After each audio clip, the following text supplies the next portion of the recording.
Here we are then in one of the fastest growing cities in the United States, the fabulous Austin, in the great state of Texas.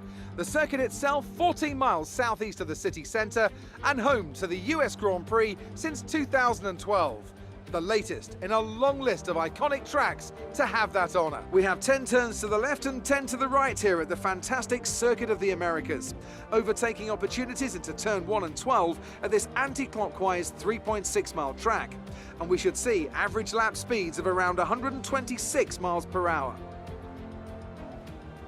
A warm welcome to Anthony Davidson, who's beside me in the commentary box today. Let's talk about red. Everything's on the line here today and the title hangs in the balance. So how do you think they'll be coping with all that pressure? By trying not to think about the result too much.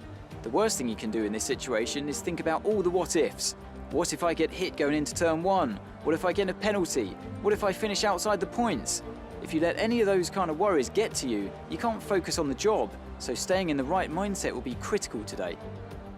Off the back of a fantastic qualifying session, it's time to see how our starting grid looks for today's race. Red lines up on pole position and Lewis Hamilton completes the front row. Looking at the rest of today's grid, we have Leclerc, Vettel, Valtteri Bottas and Verstappen, Albon, Sainz, Ricciardo and Lance Stroll, Perez, Norris. They'll be starting further back after an earlier grid penalty. Pierre Gasly and Ocon, Giovinazzi, Raikkonen, Daniel Kvyat and George Russell, Magnussen, Grosjean, Schumacher and Nicholas Latifi.